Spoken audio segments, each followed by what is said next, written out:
23년 여름 우리는 빌드, 레이즈, 리페어라는 주제로 여기서 우리 함께 이 사역을 펼쳐 나갔습니다. 제가 그렇게 설교했었죠.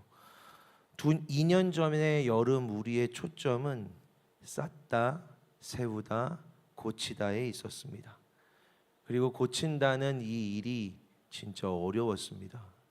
고치기 위해서는 아픈 데가 드러나야 했기 때문이죠. 묻어두었던 상처들이 아픈 부위가 드러나야 했기 때문입니다.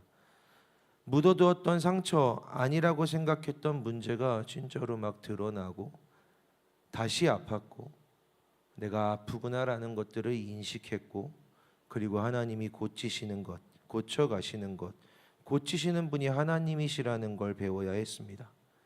그리고 25년 이제 봄을 시작하는데 다시 회복입니다. 하나님이 다시 이 말씀을 주시는 거죠. 23년엔 빌드, 다시 건설하다, 레이즈, 일으키다, 리페어, 고치다 였다면 2년이 지난 이 봄, 25년의 봄에 우리는 리빌드, 다시 건설하다, 리스토어, 다시 복구하다, 리뉴, 다시 새롭게 하다라는 이 세 가지의 주제를 가지고 이 봄을 맞이하려고 합니다. 다시죠. 다시가 굉장히 중요하게 들어가 있는 겁니다. 다시 이 일을 하겠다는 거예요. 그런데 여러분, 다시 한다는 건 기분 좋은 일은 아니죠. 여러분, 뭘 다시 해라 라고 한다면 여러분 좋아하지 않을 겁니다. 우리 다시 한번 할까요? 다시 한번 이거 해볼까요? 이렇게 이야기할 땐 분명한 이유와 목적이 있어야 합니다. 아니면 불평을 듣게 마련입니다. 뭔가 이렇게 다시 하자라고 하는 것들을 여러분이 좋아하지 않는 것 같아요. 목사님이 어제 특별히 많이 그랬다고들 하는데 가끔 찬양을 하다가 설교를 하다가 마지막으로 이렇게 말할 때가 있어요. 마지막으로 이렇게 말을 하는데, 제가 어렸을 때, 제가 이제 되게 주니어 처음 사역을 시작했을 때는 앞에서 막 설교하시는 목사님이 찬양 인도하는 분들이 마지막으로 해놓고서는 자꾸 마지막 안 하면 이게 마음이 상하더라고요. 왜 목사님이 거짓말하고 그러지? 마지막이라고 했는데. 그래서 나는 이제 마지막으로 이런 말 하지 말아야겠다라고 제가 진짜 다짐을 했거든요. 어저께 많이 어겼다 그러더라고요. 제가 마지막으로 찬양하자고 해놓고 또 찬양하고 또 부르고 막 이랬다고. 집에 가자마자 집에 계신 분이 막 그랬어요. 뭘 그렇게 마지막이라 그래? 그래서 내가 뭘 그랬더니 저도 인지를 못했나 봐요.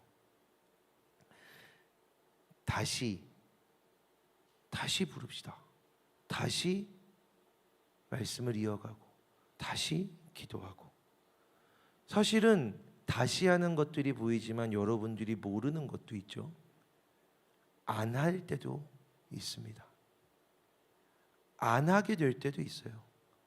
여러분, 어저께 목사님이 뭘 다시 많이 했다고 생각할 수도 있지만 사실은 안 한 것도 있습니다. 어떤 때는 저도 설교의 어떤 부분들을 안 하기도 합니다. 기도하기로 했던 어떤 영역을 안 기도하기도 합니다. 찬양하려고 하다가 어떤 찬양은 빼기도 합니다. 안 하는 것도 있고 다시 하는 것도 있습니다. 거기엔 목적과 이유가 있습니다. 하나님이 하신 게 아니어서 다시 하는 게 아닙니다. 왜냐하면 하나님이 구약 내내 이스라엘 백성들을 사랑하셨고 그들을 용서하시는 일을 다시 하셨기 때문입니다. 하나님이 이스라엘 백성들을 혼내고 돌이키게 하셨지만 그들이 또 떠나고, 그럼 하나님이 다시 사랑하십니다. 다시 선지자를 보내서 가르쳐 주세요. 하나님이 하신 겁니다. 그런데 또 다시 회복하고 무너지고 용서하고 사랑하는 일들이 반복됩니다. 다시. 하나님은 다시 이 일을 하십니다. 어쩌면 안 하실 수도 있었을 텐데 말이죠. 하나님이 전능하신 분인데 하나님의 능력을 이렇게 부어주셔서 하나님이 누군가의 마음을 확 사로잡아 주셔서 다시 그가 무너질 필요가 없게 하실 수도 있지 않았을까요? 하나님이 누군가를 완전히 바꿔내셔서 다시 그 사람의 그 일을 갖고 하나님 골머리 썩으실 필요 없게, 또 그 일을 하실 필요 없게 하실 수도 있지 않았을까요? 근데 하나님은 굳이 다시 사랑하는 일을, 다시 용서하는 일을 하셨다는 겁니다. 여러분, 신약에 보면은 베드로라는 예수님의 제일 사랑받는 제자였죠. 예수님 제일 아끼시던 수제자입니다. 베드로가 찾아와서 누가 베드로한테 잘못을 많이 했나 봐요. 이렇게 예수님한테 물어봐요. 형제 중에 하나가 나한테 잘못하면 몇 번? 7번까지 용서하면 될까요? 베드로의 입장에서 많이 봐준 겁니다. 7번. 여러분, 같은 제목으로 한 사람 7번 용서할 수 있어요? 누가 잘못했는데 똑같은 걸 7번 하면 용서해 줄 수 있어요? 용서 못 받던데. 왜 이렇게 할 수 있는 것 같은 표정들 하고 있지? 용서 못 받더라고요. 한 2번, 3번까지 참더라고요. 많이 참으면. 같은 잘못을 했는데 한 번 더 잘못하면은 주로 사람 취급 안 하거나 모르는 사람이 되거나 뭐 그렇게 7번입니다. 베드로가 진짜 큰 마음을 쓴 거예요. 같은 잘못을 7번까지 용서해 주면 될까요?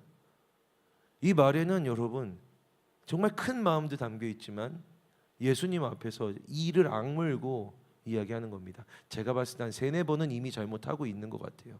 예수님 때문에 화도 못 내고 예수님 때문에 버리지도 못하는데 이미 한 3-4번 찼어. 한 2번만 더 남았겠지. 7번까지 용서하면 제가 이젠 화내도 됩니까? 이제는 죄를 버려도 될까요? 이제는 죄를 모르는 사람 취급해도 될까요? 베드로가 물어본 겁니다. 예수님 이렇게 대답하세요. 70번씩 7번이라도 해라. 70 곱하기 7은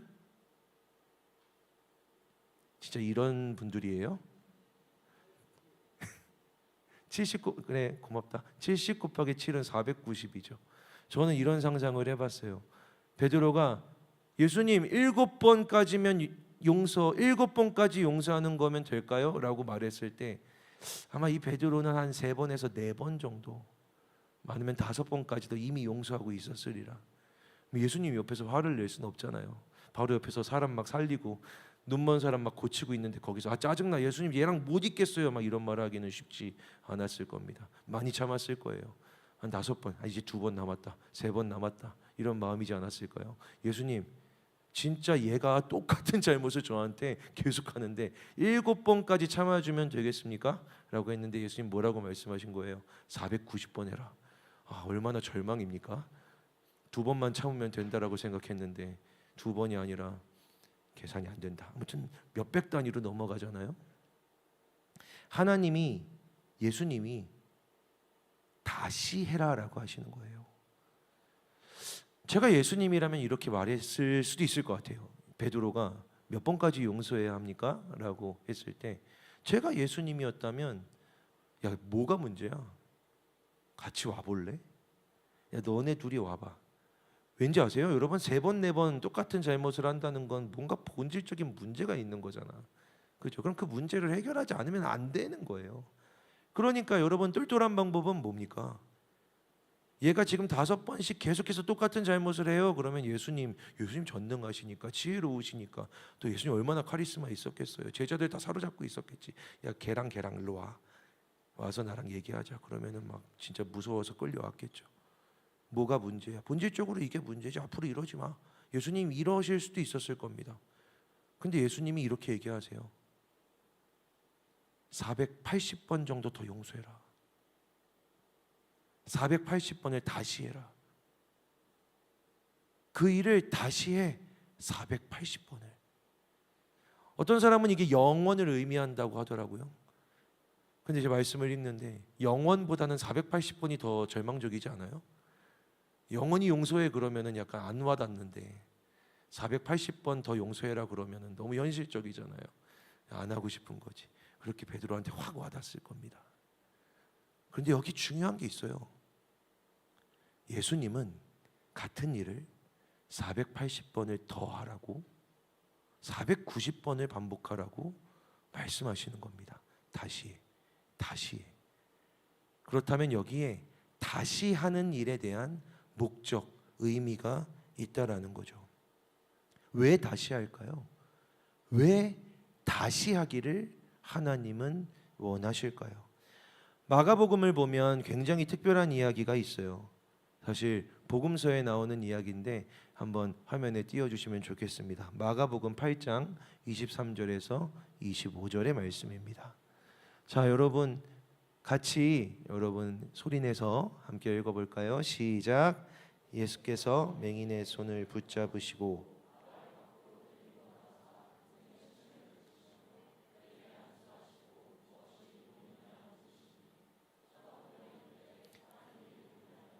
나무 같은 것들이 걸어가는 것을 보나이다 하거늘 이에 그 눈에 다시 안수하심에 그가 주목하여 보더니 나아서 모든 것을 밝히 보는지라. 아멘. 이 본문은요, 신학자들도 되게 어렵다라고 하는 본문이에요. 왜 그럴까요? 성경에 이런 장면이 잘 안 나오거든요. 여러분, 예수님이 부활하셨잖아요. 자기 자신이 죽으셨는데도 그 죽음도 죽은 상태에서 이기신 분이 예수님이시죠. 예수님은 죽은 나사로를 부활시키셨어요. 예수님이 얼마나 능력이 많으냐면, 예수님이 얼마나 능력이 어마어마하냐면, 어떤 사람이 로마의 백부장이 와서 제 아들이 죽게 생겼습니다라고 했을 때 이 사람의 믿음이 크다. 네 아들이 나았다라고 말씀하세요. 아들을 만진 적도 없어요. 아들을 본 적도 없습니다. 아들의 이름은 뭐야? 라고 물어보지도 않으셨어요. 몇 살인지, 얼마나 아픈지, 어디가 아픈지, 무슨 병인지 하나도 안 물어보셨습니다. 그냥 백부장이 와서 내 아들이 죽게 되었을다라고 했을 때 예수님이 네 믿음이 크구나. 네 아들은 살았다. 백부장이 돌아가 봐요. 예수님이 말씀하셨던 그 시간에 나았대요. 여러분, 예수님에게 엄청난 능력이 있는 거 아닙니까? 안 봐도, 누군지 몰라도, 무슨 병인지 몰라도 말만 하면 죽을 병도 낫는 거예요. 예수님이 아니라 바울이라는 사도도요, 하나님의 능력이 얼마나 엄청나냐면, 제가 여기 이렇게 일부러 손수건 묶고 나왔거든요. 여러분, 제가 어저께 이거 막 눈물 나고 콧물 나가지고 막 닦고 그랬어요. 오늘도 아까 막 이렇게 땀도 닦고 했거든요. 여러분, 제가 이 손수건 불러서 던지면 좋겠어요? 싫겠죠. 바울도 그런 손수건이 있었나 봐요. 바울도 손수건을 갖고 다녔는데 성경에 이렇게 기록되어 있어요. 바울이 사용하던 손수건을 누군가에게 던졌는데 그 손수건이 몸에 닿은 사람은 죽었는데도 살아났다고. 장난 아니죠. 하나님의 능력이 장난 아닌 거예요. 왜 웃지? 손수건 줘요? 저는 그러지 않습니다. 저는 여기 꼭 메고 있을게요, 여러분. 바울의 몸에 있던 손수건도 그런 능력을 발휘했대요. 예수님은 말만 해도 나았대요. 그런데 맹인은 유독 고쳐주기 어려운 그런 질병이었을까요? 그런 장이었을까요? 그렇지도 않아요. 예수님은 못 보는 사람들 많이 보게 해주셨어요. 그런데 여기 유독 이 마가복음 8장에 이 사람만 예수님이 이상하게 행동하신다는 거죠. 마가복음의 이 맹인을 보고서 예수님이 어떻게 하시냐면, 맹인이 못 보잖아요. 그러니까 맹인을 어딘가로 데리고 가세요. 예수님이 고쳐주려고 어떤 장소로 데리고 가세요. 그런데 이 맹인이, 잘 보세요. 이 맹인이 못 보니까 예수님이 하신 일이 있어요. 가가지고 손을 잡고 못 보는 사람을 데리고 가신 거예요. 예수님이 그를 데리고 움직이셨어요. 고쳐주시기로 원하는 데까지 예수님이 이 맹인을 데리고 가요. 그리고 나서 맹인을 여기에, 제가 봤을 땐, 제가 오늘 상상을 많이 하는데 애니잖아요. 이렇게 딱 데리고 갔을 때 아무도 없는데 데리고 갔을 것 같아요. 왜냐하면 예수님이 이 사람 얼굴에 침을 뱉거든요. 돼 하고. 사람들 많은 데서 뱉었으면 예수님 되게 나쁜 사람이잖아요. 근데 성경에 보면 예수님이 이 사람 눈에 침을 뱉었다라고 기록돼 있어요. 눈에 침을 뱉었다. 눈이 얼굴에 있으니까 얼굴에 침 뱉은 거 맞죠? 예수님이 이 사람 얼굴에 침을 뱉고 안수하셨대요. 이렇게까지 했어요. 되게 퍼포먼스가 많아요. 이 사람 데리고 가서 얼굴에 침을 탁 뱉고 그리고 안수해 주세요. 그랬더니 이 사람이 보게 돼요. 이 사람이 보게 되는데 눈을 뜬 거예요. 눈을 이렇게 감고 있던 사람이 눈을 번쩍 뜬 거예요. 근데 예수님 물어보세요. 무엇이 보이느냐? 너 뭐가 보이니? 이 맹인이 이래요. 저기 뭐 나무 같은 것들이 걸어 다니는 게 보여요 라고. 나무가 어떻게 걸어 다니겠어요? 사람이었겠지. 제대로 못 보고 있는 거예요. 명확하게 못 보는 거죠. 그러자 예수님이 이 사람을 다시 안수하시는데, 이 성경에 보면요, 이 사람의 눈에 다시 안수하셨다라는 장면만 나요. 이번엔 침 안 뱉어요. 이번엔 또 다른 데로 데리고 가지 않아요. 그냥 다시 안수하세요. 그런데 이번엔 이 사람의 변화가 나타나죠. 그의 눈에 다시 안수했더니 그가 주목하여 보게 되고 나았고 모든 것을 밝히 명확하게 보게 되었다. 이게 마가복음 8장의 이야기인 겁니다. 말씀을 읽으면서 이게 예수님이 다시 이 일을 행하시는 목적이었구나라는 것들을 알게 됐어요. 제가 사실은 이 본문을 정하고 어저께 수련회 때도 왜 또 이 본문이지? 왜 또 이 말씀을 하게 하시지? 2년 만에? 이게 저한테 굉장한 질문이었거든요. 어저께 수련회 끝나고 오늘 아침 새벽 계속 이 말씀을 붙들고 씨름한 거예요. 왜 다시 하게 하실까? 왜 다시 하게 하시는가? 왜 하나님은 다시 하게 하셨을까? 그런데 이 마가복음 8장의 말씀이 떠오르는 거죠. 예수님은 왜 다시 하셨을까? 그런데 예수님이 다시 하실 때에 보니까, 예수님이 처음 하셨을 때는 예수님의 행위에 초점이 맞춰져 있어요. 그래서 이 사람이 다시 보게 되는 게 끝이에요. 그런데 예수님이 이 사람에게 다시 안수하시고 나면요, 이 사람의 변화들이 막 나타나요. 이 사람이 주목하여 보게 되고 낫게 되고, 이 사람이 모든 걸 밝히 깨끗하게 명확하게 보게 되었다라고 성경에 기록되어 있는 거죠. 여러분, 시간을 돌아봤어요. 23년을 생각해 봤어요. 23년에 우리가 가졌던 이사야 61장 1절부터 6절까지, 또 나중에 11절까지 2달 동안 이 말씀을 붙들면서 하나님이 저희에게 주셨던 이 말씀의 3가지 방향은 빌드, 짓다, 레이즈, 일으키다, 그리고 리페어, 고치다였어요. 그때 회복을 한번 하셨는데 다시 회복이라는 키워드를 주시니까, 다시 회복이라는 말씀을 주시니까 왜 다시 회복해야 되지? 또 뭐가 망가졌나, 무너졌나라는 생각들을 막 하게 됐죠. 그런 기도들을 하고 있었어요. 그런데 여러분, 이번에 이 말씀을 다시 읽는데 하나님이 주시는, 하나님이 깨닫게 하시는 이 건설하고 심고 세우고 중수하는 이 일이 다르게 다가오더라고요. 이번에는 리빌드, 다시 건설하다, 리스토어, 복구하다, 리뉴, 다시 새롭게 하다. 하나님이 이번에 회복하시는 건 다른 의미를 담고 있구나. 그러면서 마가복음 8장을 생각하게 된 거예요. 처음 회복은요, 여기까지였어요. 처음 회복은 마이너스가 0이 되는 것까지였다고요. 이 맹인이 보지 못했어요.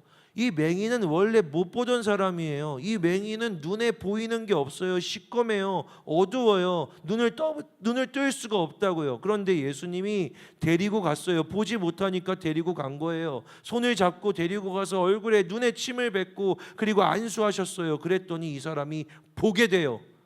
눈을 뜬 거예요. 여러분, 이것만도 엄청난 기적이 아닙니까? 여러분, 이것만으로도 사실 살아갈 수 있잖아요. 아무것도 보지 못했던 사람이 눈을 뜬 거예요. 아무것도 눈앞에 없었던, 어둠과 암흑밖에 없었던 사람이 눈을 뜨게 됐다고요. 이제 저기에 뭐가 걸어다니는 게 보여요. 이제 저기에 사람인지 나무인지 상관없지만 여러분, 이렇게 왔다 갔다 하는 게 보인다고요. 회복된 거예요. 마이너스였던, 더 이상 보이지 않았던, 아무것도 보이지 않았던 이 사람이 보게 됐다. 뭐가 있는지 보게 된 거죠. 여러분, 한소망 청년교회에, 그리고 어쩌면 여러분의 삶에, 이 공동체를 향해서나 아니면 여러분의 인생의 길을 향해서나 앞날이 없다라고 생각했던 때가 있잖아요. 빛이 없다, 길이 없다, 나아갈 수 없다, 방향과 방법이 없다라고 생각했던 때가 있죠. 그럴 때 하나님이 행하세요. 여러분의 손을 잡고 이동하세요. 움직이세요. 저는 한수망 청년교회 부임해서 그때가 딱 그런 시기라고 생각해요. 저는 지금이야 여러분도 많이 있고 청년교회가 막 힘있게 나아가지만 항상 그때를 기억해요. 왜냐하면 힘들었던 시기였거든요. 뭔지 알지 못했어요. 여러분들이 무슨 마음인지도 몰랐고 내가 이걸 하면 그게 될지 하나도 몰랐어요. 제가 아는 게 하나도 없었어요. 시꺼맸다고요.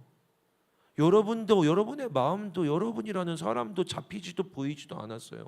여기서 만나고 저기서 얘기하고 있으면 저기서 삐졌다라고 그러고 누가 뭐 마음 상했다고 그러고 누구끼리 싸웠다고 그러고 공동체는 아니라고 그러고 이것만 문제가 아니잖아요. 여러분의 인생에도 문제가 있잖아요.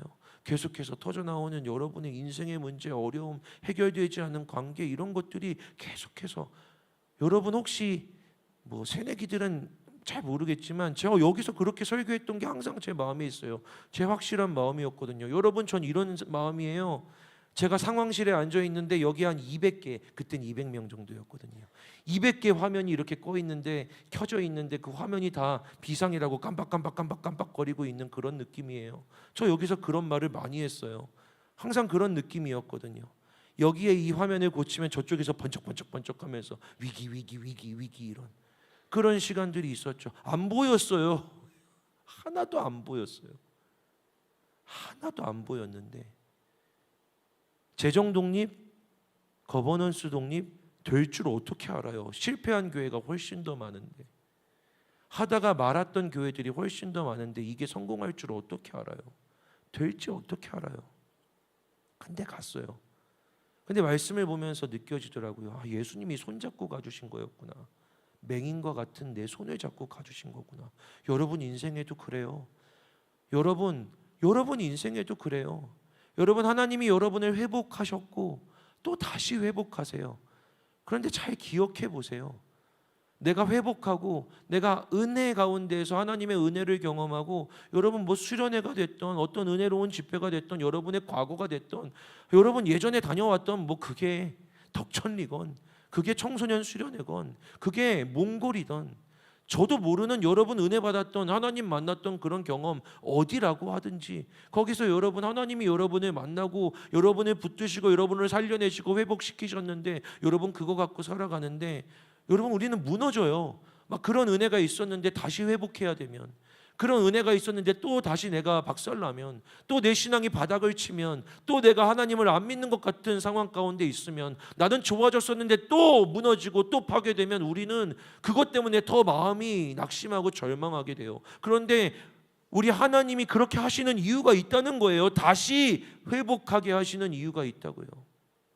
다시 여러분이 못나고 모자라서 우리가 부족해서가 아니라 거기에 맹인의 잘못은 하나도 없다니까. 예수님이 맹인에게 안수하시고 고쳐주셨는데 맹인이 뭐 특별히 나쁜 놈이어서 그런 게 아니에요. 다시 그를 한 번 더 안수하셔야 했던 예수님의 목적이 있었던 거예요. 오늘 여러분들을 한 번 이미 회복하신 하나님을 기억하세요. 아무것도 보이지 않고 앞길도 보이지 않고 그냥 소망도 빛도 없었던 순간들이 있었잖아요. 여러분 그런 순간이 있었잖아요. 그런데 그때 하나님이 예수님께서 여러분의 손을 잡고 걸어오셨다니까. 공동체를 포기하고 교회도 포기하고 여기 있지 않을 거야. 나는 여기에 있을 수 없어라고 여러분 생각했을 때 내가 어디로 가야 되지? 누구랑 있어야 되지? 어느 목장에 들어가야 되지라고 여러분 생각하고 있을 때 여기 나와도 되나? 내가 여기 있어도 되나라는 생각하고 있을 때 여러분 눈 감고 있는 여러분의 손을 잡고 가신 분이 예수님이셨어요. 그런데 여러분 첫 회복이 아파요. 왠지 아세요? 얼굴에 침을 뱉으시니까. 왜 침을 눈에 뱉으셨을까요? 왜 얼굴에 뱉으셨을까요? 여러분 그때 당시는 침을 뱉어도 되던 시기였던 게 아니에요. 아 요즘에는 침을 뱉으면은 제가 여러분 서로 얼굴에 침 뱉어 보실래요 하면 누가 하겠어요? 그죠? 아무리 순종을 잘하는 청년이라도 자 옆에 있는 사람 얼굴에 침을 뱉어 봅시다 하면 하겠어요? 하지 마세요. 하겠냐고요. 하면 안 돼요.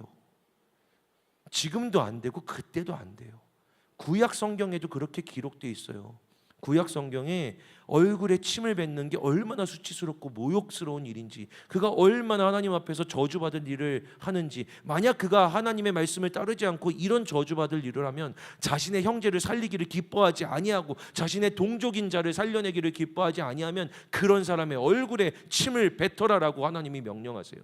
하나님 그렇게 얘기하시는 거예요. 자기 형제 동족도 살리기를 원하지 아니하고 내 말씀에 순종하지 않겠다고 결단하고 다짐하는 사람, 내가 그렇게 하겠다라고 작정하는 자기 신을 벗고 나는 신을 무르지 않겠습니다라고 하는 사람 얼굴에 침을 뱉어라라고 룻기에 보면 나오죠. 그렇게 부끄러울 사람이, 그렇게 수치스러울 사람이 얼굴에 침뱉음 당할 사람이에요. 그런데 여러분, 회복하실 때, 마이너스 된 걸 고쳐야 될 때, 정말 우리가 파괴되고 무너진 걸 고쳐야 될 때 이 부끄러움을 겪어요. 여러분, 이 아픔을 겪는다고요. 예수님이 침을 뱉으시는 것 같은, 내 아픔을 드러내시는 것 같은 이 고통을 겪어요. 왠지 아세요? 이걸 하지 않으면 거기가 아픈 줄 모르기 때문에 그래요. 그게 문제인 줄 몰라서 그래요. 자꾸 그게 부딪히고 찢기고 아프고 파괴되지 않으면요, 이게 문제여서 내가 이 바닥을 치고 있구나라는 걸 몰라요. 그게 드러나지 않으면 뭘 갖고 기도해야 될지도 몰라요. 그래서 예수님은 그 눈에 침을 뱉으신 거예요. 여기가 문제야. 여기가 고쳐져야 될 때야. 그런데 여러분, 만약에 여러분, 우리 안 그러지만 누가 미워서, 정말 누가 너무 미워서 그 사람 얼굴에 침을 뱉었으면 그 사람의 그 다음 행동이 뭐겠어요? 구약 성경을 보면요, 얼굴에 침을 뱉고, 그 욥이 얘기해요. 너희들이, 내 친구들이 내 얼굴에 침을 뱉고 주먹으로 내 얼굴을 쳤다고, 내 얼굴을 가렸다고. 그게 마땅한 모습 아닌가요? 누가 너무 미우면 침을 뱉고 때릴 거 아니에요? 침을 뱉고 밟을 거 아니에요? 침을 뱉고 없는 사람, 이런 부끄러운 행위를 당해야 될 사람 취급을 할 거 아니에요? 그런데 예수님이 어떻게 하시는지 아세요? 그의 부끄러운 데를 드러내시고 그의 눈에 침을 뱉고 안수하세요. 하나님 보시기엔 얼굴에 침 뱉음 받아 마땅한 하나님 말씀에서 멀어지고 떠나간 부끄러운 사람이에요. 그럼 당연히 예수님도 그 사람을 멀리하는 게 맞아요. 부정하니까, 추악하니까, 부끄러운 존재니까 그런 사람에게서 그 누구보다 예수님이 멀어지고 떠나가시는 게 맞다고요. 그가 그런 추악한 짓을 또 하고 또 하고 또 행하면 이게 너의 잘못이야라고 침을 뱉으신 다음에 에휴 하고 떠나가시는 게 맞죠. 그런데 예수님이 침을 뱉고 안수하세요. 그 사람에게 안수를 하세요. 이게 다른 점이죠. 이게 너의 아픈 데야 라고 드러내신 예수님은 거기를 고쳐주세요. 자기 손을 대셔서 고쳐주신다고요. 그게 여러분, 우리의 삶에 일어나는 첫 번째 회복이에요. 여러분, 만약에 죽음 가운데, 어둠 가운데 내 눈앞에 한 치 앞도 보이지 않는 삶을 살아가고 있는 사람들이 있다면 오늘 예수님께서 여러분을 이런 회복의 자리로 인도하여 내시기를 주님의 이름으로 축복합니다. 한 치 앞도 보이지 않을 때 손 내미세요. 예수님이 잡고 걸어가 주십니다. 회복시켜 주시는 그 여정에 내가 인도하는 것 같은데 부끄럽고 고통스럽고 수치스러운 일들이 드러난다면 고통스럽고 아프지만 예수님께 맡겨보세요. 예수님을 그래도 바라보세요. 예수님이 손 얹어 주실 테니까.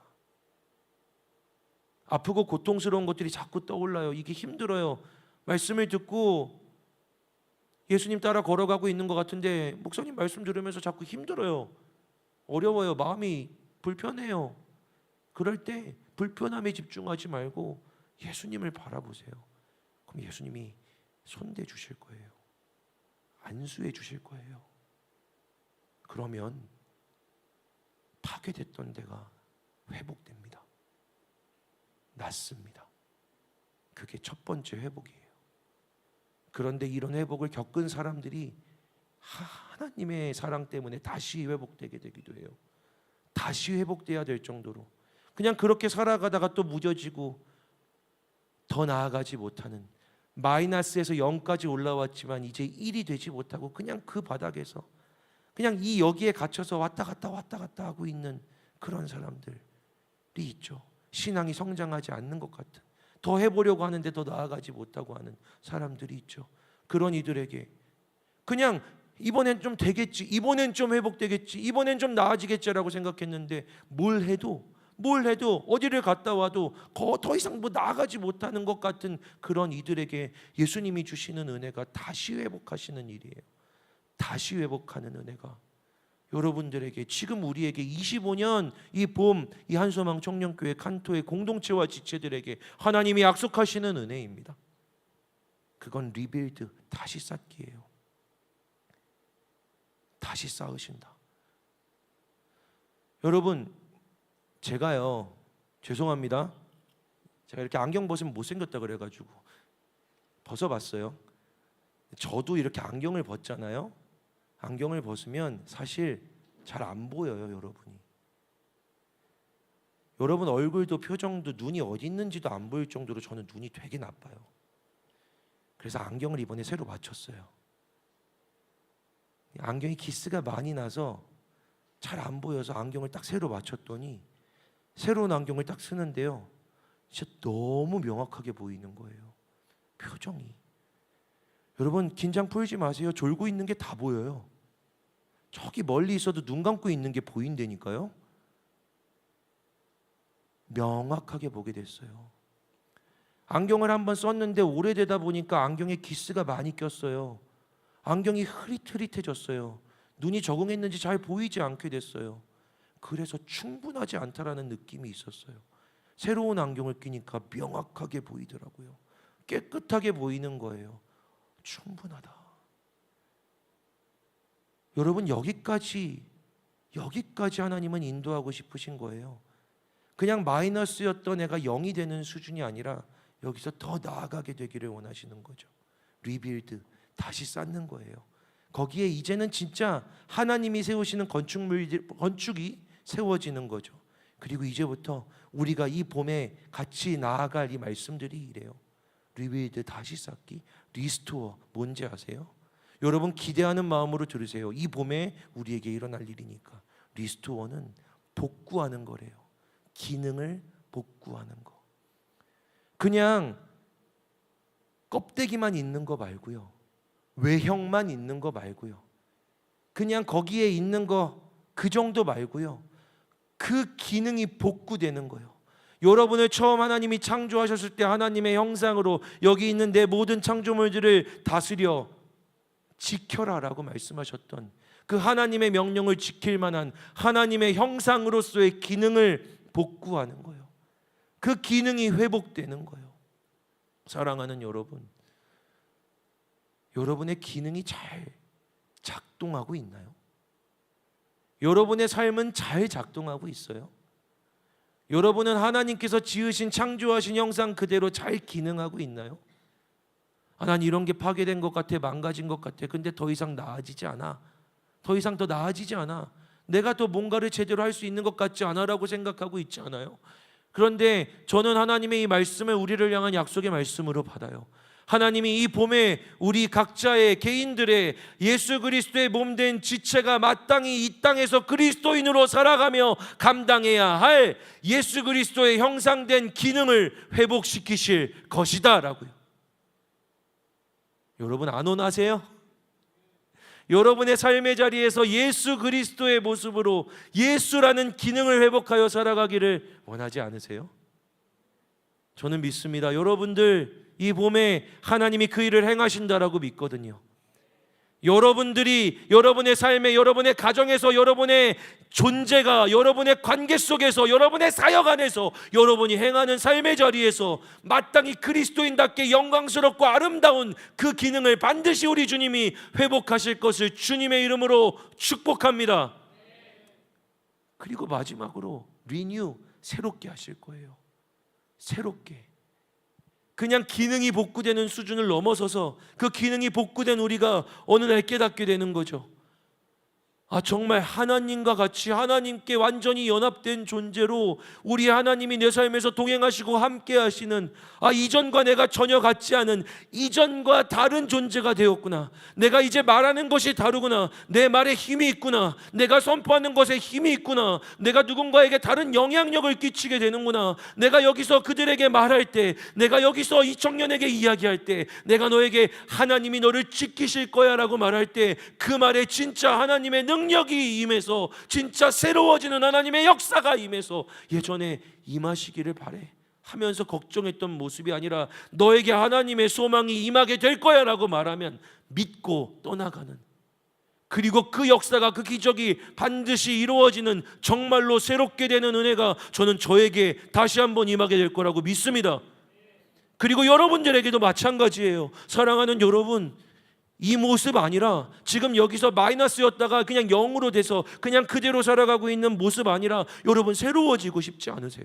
여러분 진짜 완전히 새로워지고 싶지 않으세요?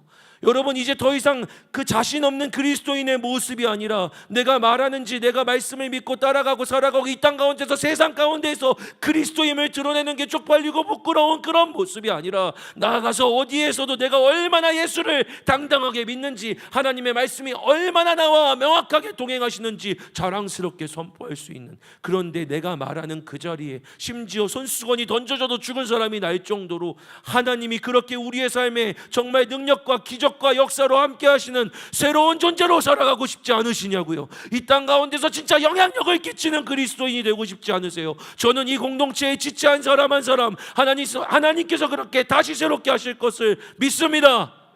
사랑하는 여러분, 예수를 믿고 살아가며 이 땅 가운데 이 세상 속에 나아가서 그냥 저 예수 믿는 애들, 쟤네들 문제야. 예수 믿는 애들 항상 시끄러워. 예수 믿는 애들 진짜 도움 안 돼. 우린 그런 시기를 지나왔죠. 우리는 이 세상 가운데 그런 시간을 지나왔죠. 코로나가 발병하고 교회 가서 예배 드린다고 하니까 기독교인들 교회 가지 말라고, 회사에서도 이야기하잖아요. 그게 단순히 사회적 거리두기 때문만일까요? 여러분 명확한 게 뭔지 아세요? 이 땅 가운데 그리스도인들이 그 회사에서, 그곳에서 그리스도인이기 때문에 미쳤던 새로운 힘과 영향력이 없었던 거예요. 그가 그리스도인이기 때문에 그 회사가 얻었던 유익이 없었던 거라고요.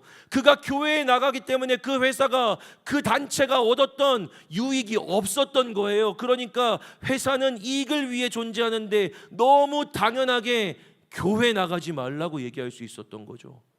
왜냐하면 그가 교회를 나가건 나가지 않건 회사의 이익에는 관계가 없으니까. 코로나 시기를 지나면서 너무 비참하더라고요.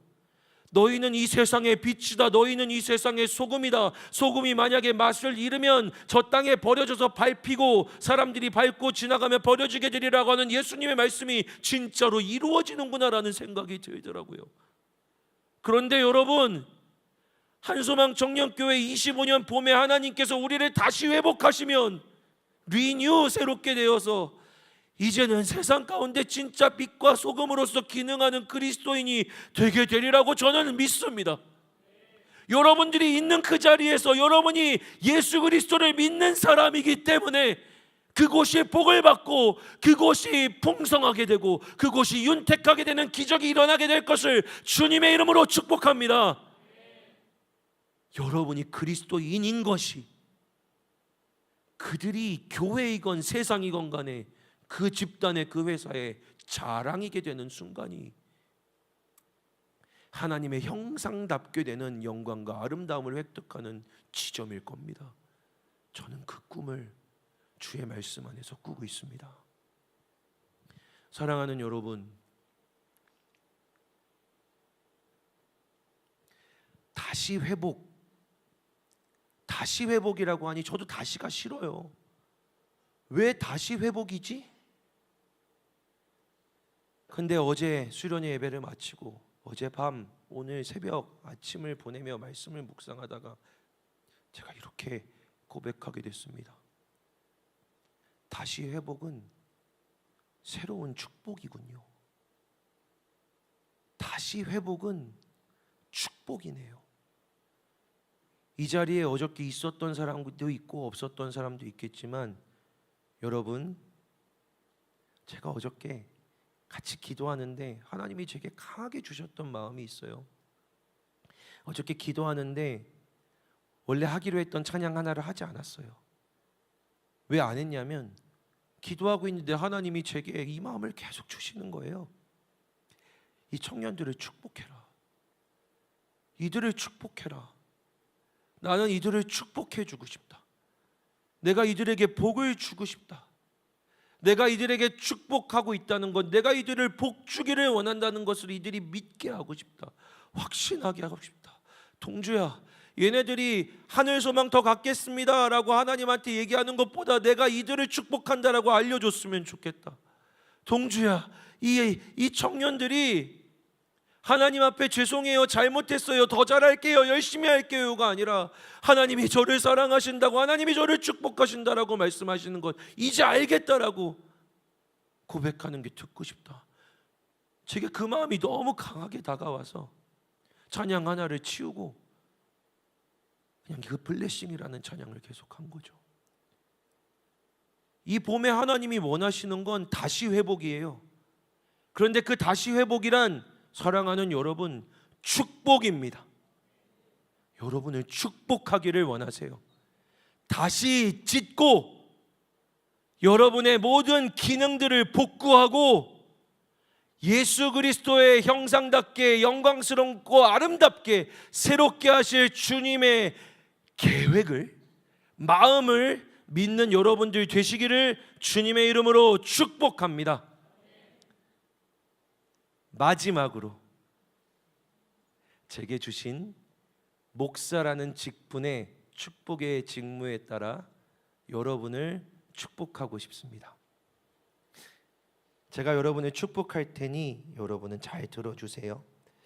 성경에는 제사장에게 백성들을 이런 말씀으로 축복하라는 말씀이 있습니다. 제가 여러분들을 축복할 테니 여러분 눈을 감아 볼까요? 말 잘 들어주세요. 눈을 감아 볼까요? 그리고 여러분 다 손을 대지 못하니 여러분의 오른손을 여러분의 머리에 대어 주십시오. 여러분의 오른손을 여러분의 머리에 대어 주십시오. 주님이 주신 직무에 따라 여러분을 축복합니다. 여호와는 내게 복을 주시고 너를 지키시기를 원하며 여호와는 그의 얼굴을 내게로 향하여 드사 평강 주시기를 원하며 여호와는 그의 얼굴을 내게 비추사 은혜 베푸시기를 원하노라.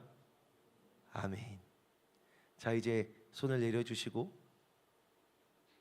오늘 우리가 읽은 말씀의 마지막에는 그런데 여러분을 여호와의 제사장이라고 부릅니다. 그러니 이제 손을 양쪽으로 펼쳐 주시겠어요?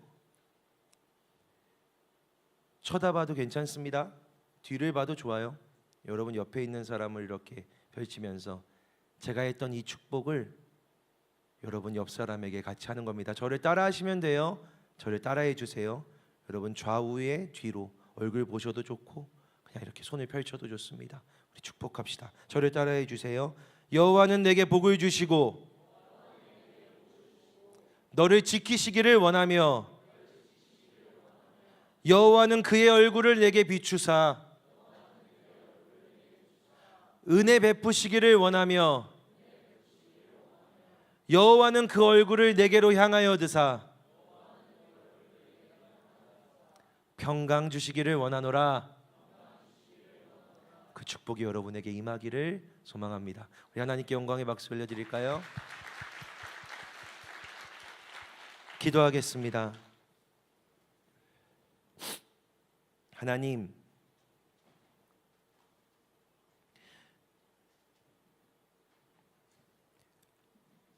다시 회복하라고 말씀하신 이 공동체와 각 개인들이 다시 회복이라는 놀라운 축복을 이 봄 주의 말씀을 통해 그 사랑 안에서 정말로 경험하는 은혜의 시간이 되게 하여 주시옵소서. 예수 그리스도의 이름으로 기도합니다. 아멘. 사랑하는 여러분, 하나님은 여러분을 향한 축복을, 여러분을 향한 소망과 기대를 갖고 계십니다. 이 시간 자리에서 일어나서 함께 찬양하고 다시 한번 기도합시다.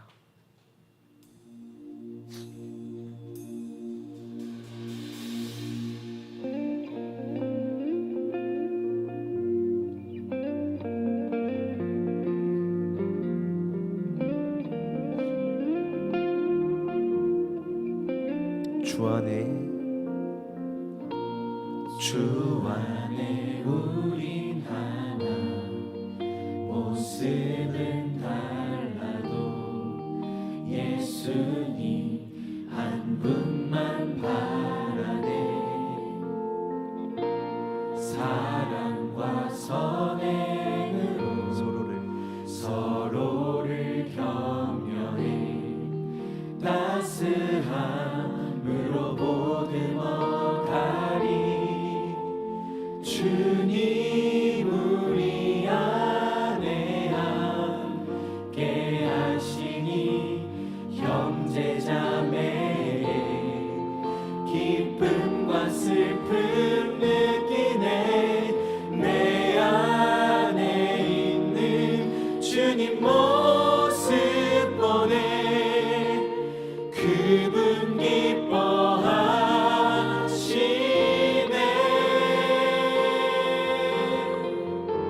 주님의 계획이 있습니다. 주님 우리를 통해 계획하시니 부족한 입술로 찬양하게 하시니. 주님 우리를 통해 계획하시니 너를 통해 하시길 기대해. 할렐루야. 우리 각 사람을 통해 행하실 하나님의 역사를 기대합니다. 주 안에 우리 나는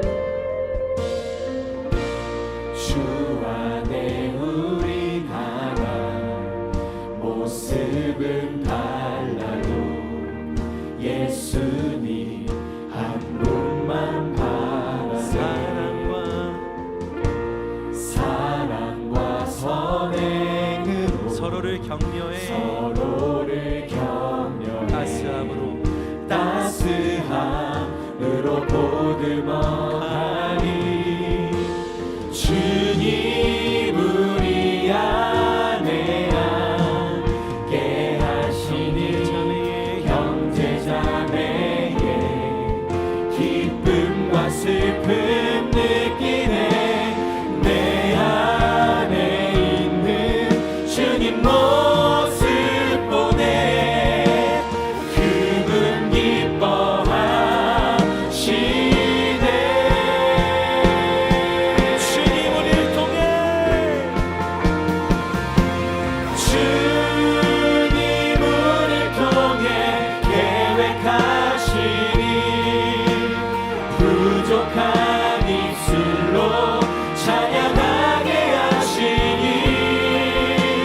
주님 우리를 통해 계획하시니 너를 통해 하시니 기대. 주님 우리를 통해 주님 우리를 통해 계획하시니 부족한 입술로 찬양하게 하시니. 주님 우리를 통해 계획하시니 너를 통해 하시니 기대해. 사랑하는 여러분, 하나님께서 지금까지 여기까지 우리를 회복하셔서 이제 우리가 누구인지, 내가 누구인지를 알게 하셨다면 주님께서 이제 우리를 다시 새롭게 하여 아버지 타자를 또 우리가 나아갈 영을 다른 이들을 또 바라보게 하십니다. 우리가 하나님의 제사장으로 살게 하십니다. 이제 그런 교회로 나아가기를 원하며 함께 찬양합시다. 그의 안에서 그의 안에서 서로 연결되어 주와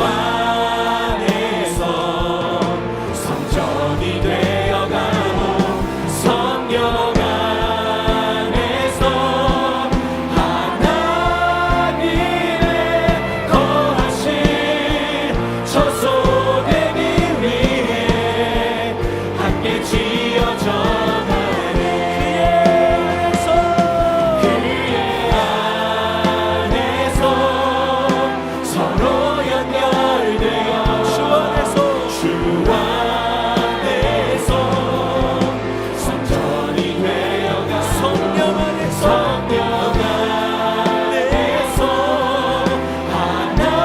하나님의 거하신 저 소대기 위에 함께 지어져 여호와의 제사장이 성전으로 세워져 가기를 원합니다.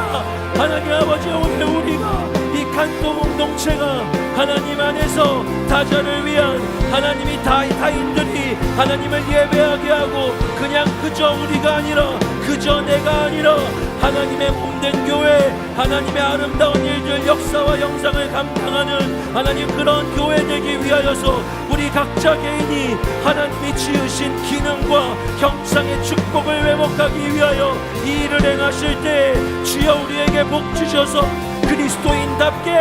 그리스도인답게 영광스럽고 아름답게 살아가게 하여 주시옵소서. 우리 이 시간 주의 이름 한번 크게 외쳐 부르며 기도합시다. 주여, 하나님 아버지, 사랑하는 이들을 축복하며 기도합니다. 하나님 아버지, 주님께서 지으시고 예비하신 그 모든 복들이 이루어지기를 원합니다. 여호와께서 복을 주셔서 그 얼굴을 향하여 주시고 그 얼굴을 비춰주셔서 빛을 비춰주셔서 주님의 빛을 비춰주시어서 어둠 가운데 있었던 존재가 아니라 하나님 아버지 마이너스와 죽음과 고통과 앞길 앞날도 보이지 않았던 존재가 아니라 하나님 아버지 정말로 하나님의 빛으로 나와 하나님의 생명을 감당하며 하나님의 영광을 드러내며 하나님 아버지 하나님의 은혜의 일들을 감당하며 하나님 아버지 정말로 그리스도인답게 살아가는 하나님 아버지 이 세상의 빛과 소금이 되는 하나님 아버지 능력 있는 그리스도인 아버지 생명 있는 그리스도인 되도록 하나님 아버지 그가 하나님 나라의 자랑이 되도록 있는 곳에서 하나님 나라의 영광과 자랑이 되도록 주님 축복하여 주시옵소서. 하나님 아버지 그렇게 사랑스럽고 우리가 서로 연결되어 하나님 아버지 주의 은혜와 주의 능력을 드러내게 하실 것을 믿사오니 주님 일하여 주시옵소서.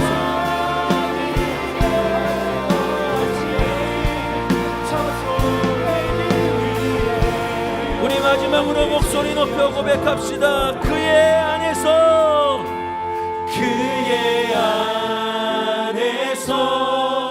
서로 연결되어 주 안에서 성전이 되어가고 성령 안에서 하나님의 거하신 저 소대기 위에 함께 지어져가네. 하나님 이 시간 하나님의 사랑하는 청년들을 축복합니다. 아멘. 하나님께서 이들이 자기의 삶 속에서 자기가 처한 상황과 환경 속에서 세상의 빛과 소금으로 지으신 목적에 맞게 아름답게 영광스럽게 빛나고 기능하는 주의 몸된 교회 그리스도인 되도록 축복하여 주시옵소서. 능력 있고 생명력 있는 그리스도인들이 되게 하여 주시옵소서. 회복하셨으나 다시 무너진 이들이 있다면 오늘 다시 회복의 역사를 시작하여 주시옵소서. 또 이 자리에 있음을 한탄하고 괴로워하게 하지 마시고 오늘 나를 다시 회복하심이 축복입니다라고 믿음과 기쁨으로 고백하는 우리가 되게 하여 주시옵소서. 예수 그리스도의 이름으로 기도합니다. 아멘. 아멘.